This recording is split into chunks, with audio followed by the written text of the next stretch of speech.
So as we got to learn more about through that first event that we watched, we thought, if we had done this well on accident, how much better could we do on purpose, having the wisdom and knowledge.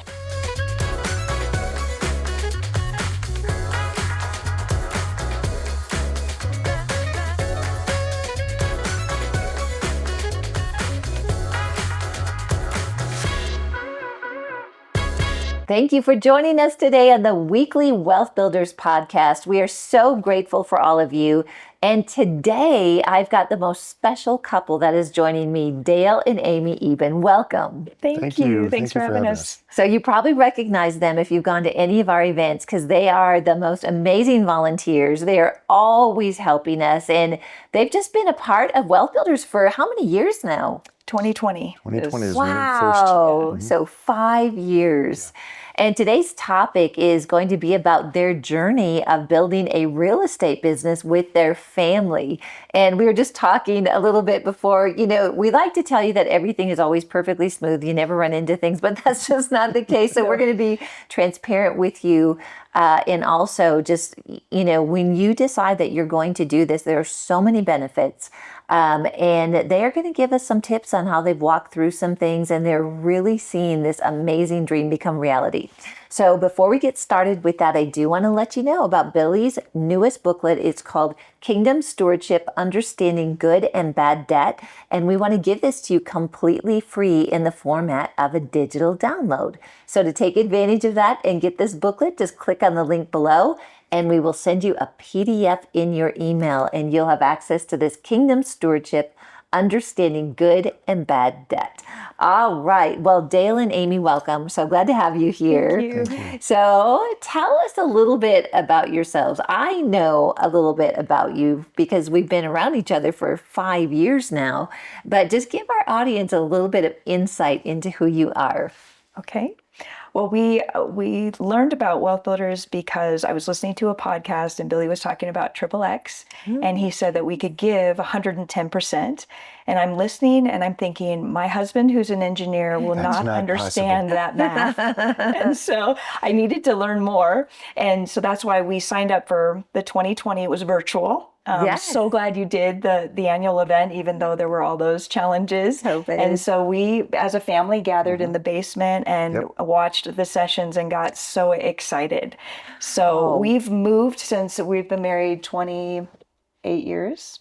And we are on our 10th move. And so what we've done is bought a property, added value, and then when the Lord would prompt us, we would sell and move again. And we were doing this. And so as we got to learn more about through that first event that we watched, we thought, if we had done this well on accident, how much better could we do on purpose, having the wisdom and knowledge. And so the kids have moved with us. They've been they've been brought along whether they like it or not. And so we were all watching and getting excited about tax liens and just that a lot of systems to build wealth that are available for wherever you are, whatever season of life you're in. So. Wow, that is so cool. And so just tell us a little bit about your kids and how they get involved. And at first, it sounded like you might have had to kind of pull them along, but how did you build this culture where now your family is all like, hey, we want to look at real estate? Yeah. Well, the best way to do that is just move a lot. And then they don't have a choice. Move boxes. Yes. No, I think, there was a lot of things over the years that Amy especially really instilled in the kids about being able to learn from the circumstances that are around us, always show up with a gift to give.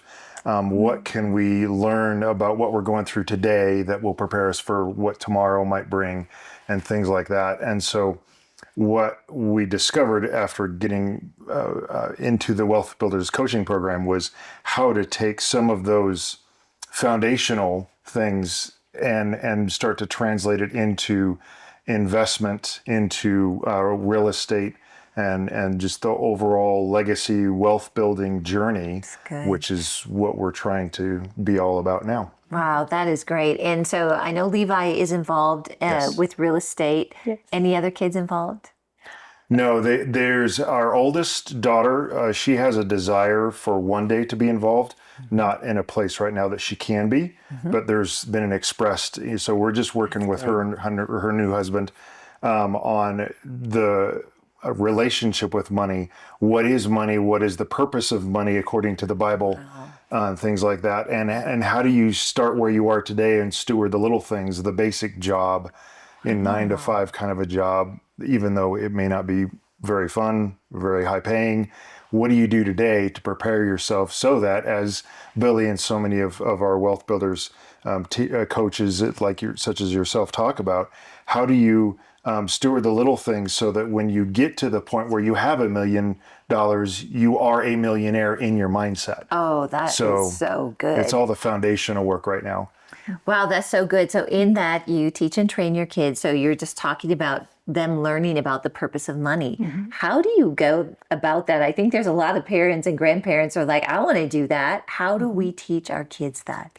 Well, we actually also have the privilege of starting a XXX small group. Yes. And I would say that curriculum is phenomenal. Wow. And it can easily be taught to probably not littles, but upper elementary, middle, high school.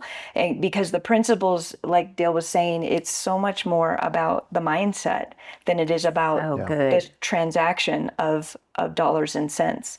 And so my son is considering moving. He's our middle son is a pilot, and so he's waiting to be hired on. He doesn't know where he'll be. He didn't want to get into a lease but he's thinking about doing a duplex, living on one side, renting the other. And so he's saving his capital. So just thinking those ways to that where you're going to leverage that, so good. A temporary, because he doesn't, wherever his first job is, maybe not be where he wants to establish family. Right. But so thinking, how can I already be thinking to acquire assets instead of just hooking into liabilities, long-term leases that, that you may have to cancel for him because he could be moved. It's not quite like the military, but they can change bases and things like that. So just helping them understand those laws that Billy talks about, the laws of wisdom, especially that money's attracted, not pursued. And so you have to grow your knowledge so that money, you have something that it can come toward, and you know how to steward more than just your needs and moving into, and they all have giving goals. We've taught that from a young age as well.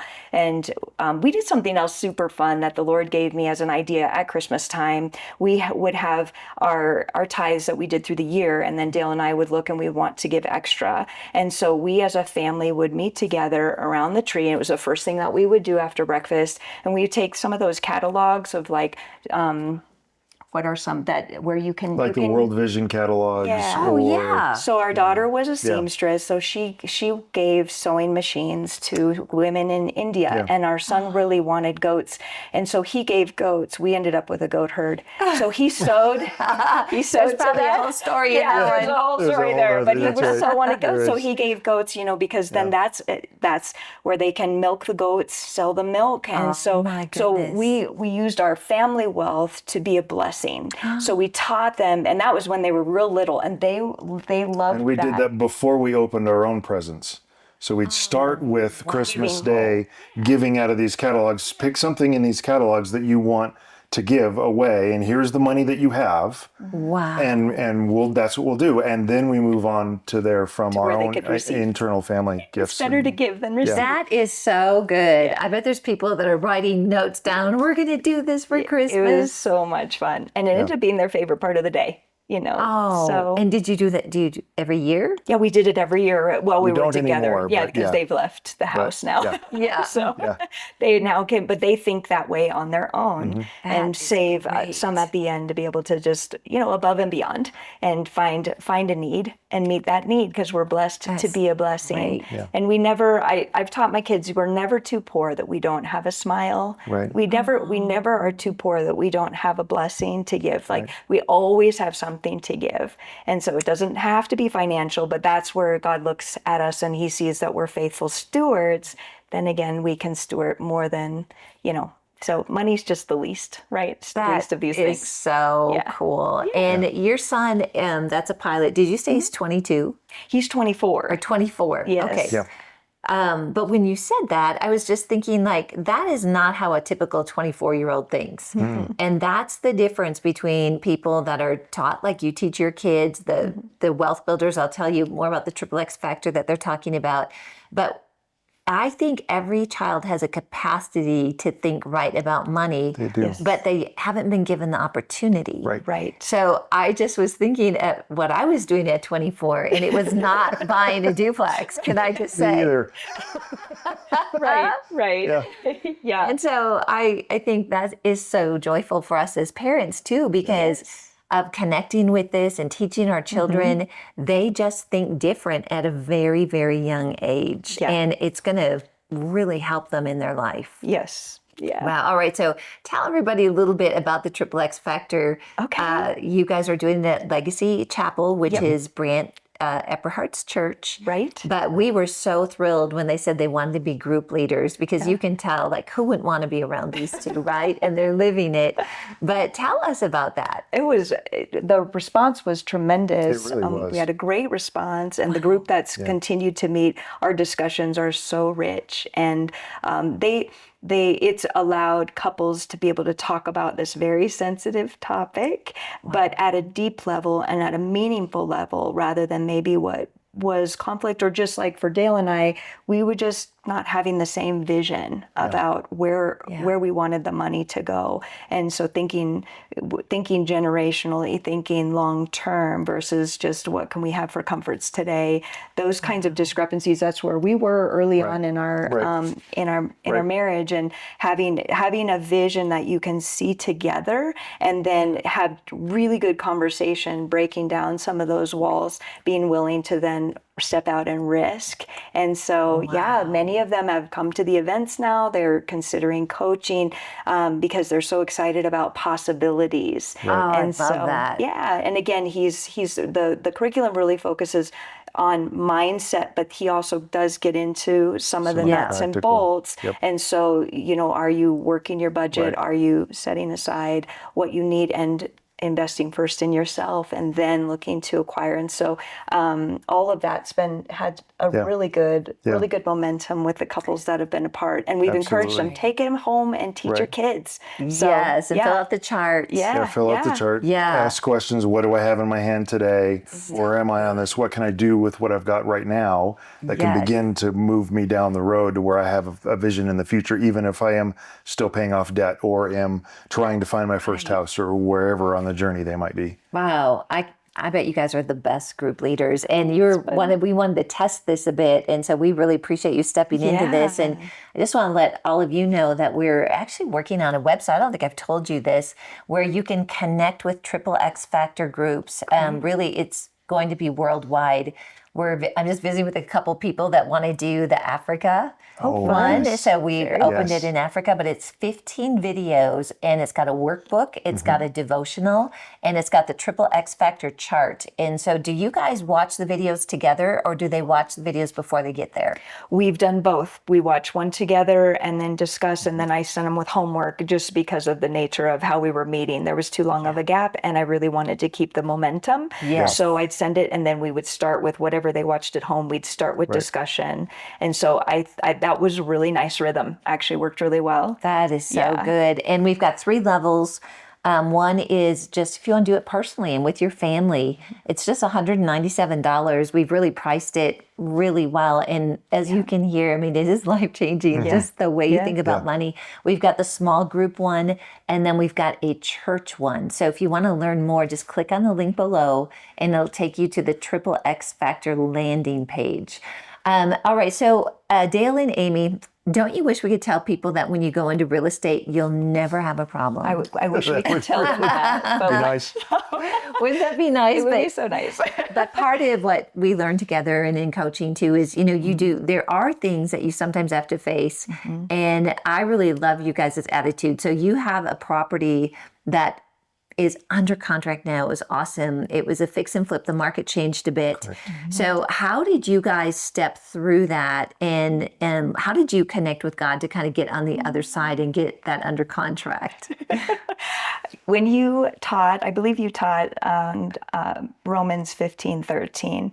Now, the God of hope, may he fill you with joy and peace in believing, that you may abound in hope through the power of the Holy Spirit. That's been a verse for me for we're at least focused the last 6 months.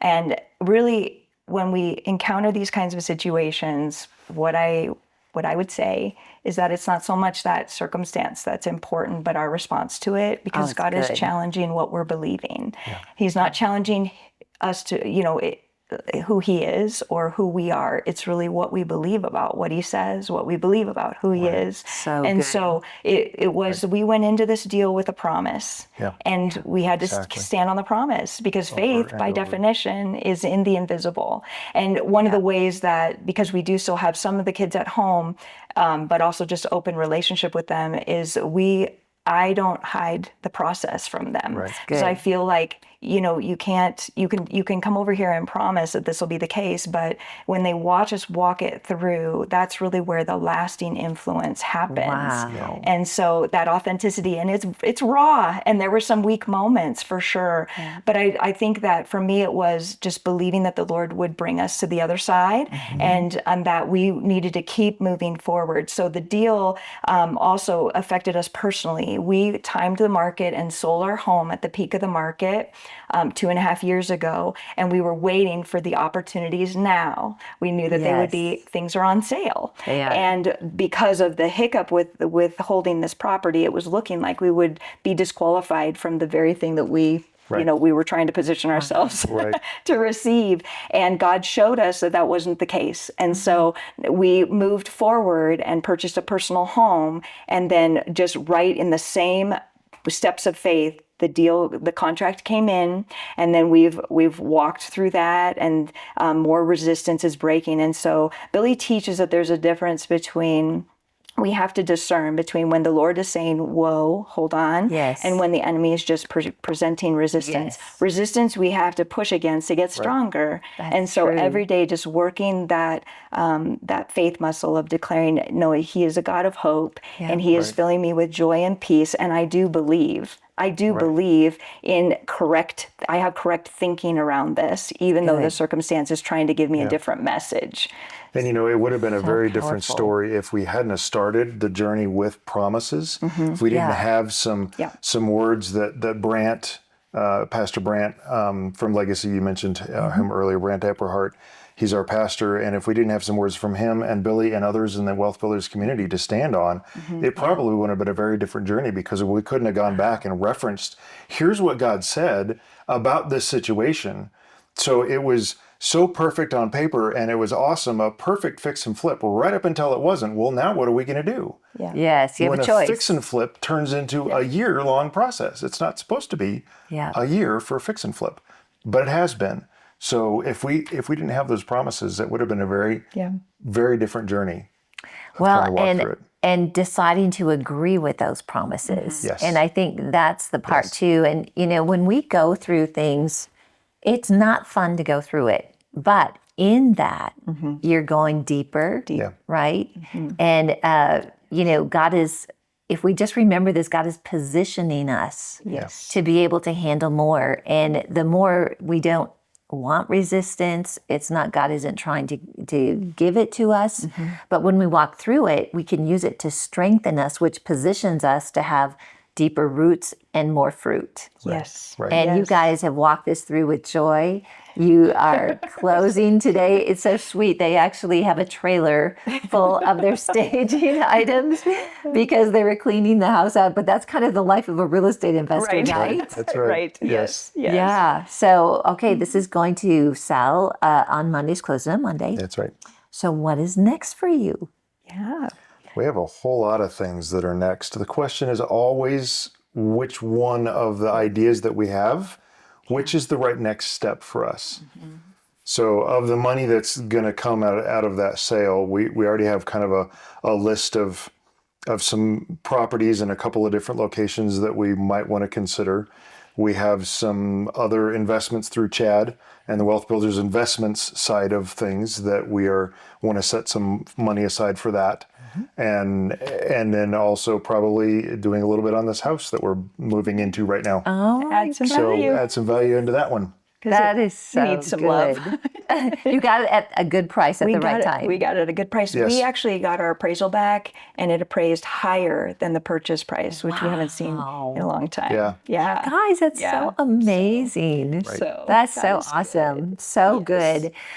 So if you were to give some advice to our audience on the journey of real estate involving family, what would be your best advice as we close out the podcast?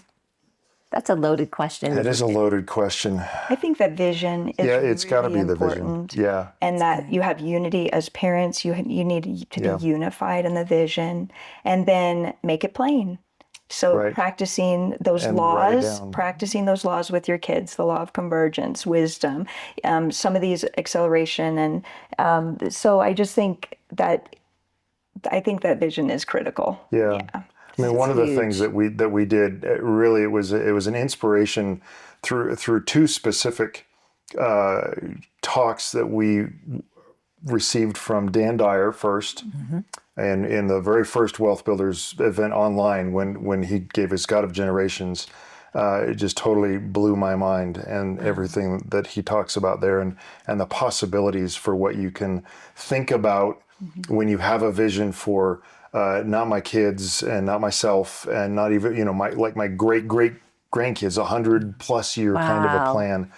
It was that conversation or that talk that he gave. And then there was another one that Billy did up at, it was at Karis. That one was at Karis. And it was these two talks that really got me thinking about, back to that verse, write the vision down, make it plain that we can run with it. And so between that and the inspiration of listening to stories about like the Vanderbilt family, the Rockefeller family, and I forget the other one. There's the kids are all bankrupt, right? And then the other family that actually did something with it. Yes. And I'm like, what would it look like to have a family name? I don't care about the world knowing our name. That makes no difference to me whatsoever. But what would it look like for the family to know who we are and to have that kind of a legacy? So I actually wrote a family constitution. Wow. A whole document on who we want to be and how we want to leave a legacy, how we want to teach all the generations what it looks like to build a kingdom, to make a kingdom difference, and to use wealth as a tool to accomplish the work of God in the earth. That's awesome. And so now we have yearly family meetings to go over that vision. Oh my goodness. You heard something and you put action to it. Wow. Dale and Amy, this is awesome. I hope you will come back sometime. Your story is so inspiring, and you're just the most beautiful people. They're so selfless and loving. You can see that in your smiles and amazing kids. So this has been really great. I want to thank all of you too for being part of the Wealth Builders family and for tuning in every week. We do have the Business Bootcamp coming up, and so you want to check that out. Click on the link below and get registered. That's going to be a really special week. Again, Dale and Amy, thank you so much. Thanks all of you. God bless you, and have a great rest of your day.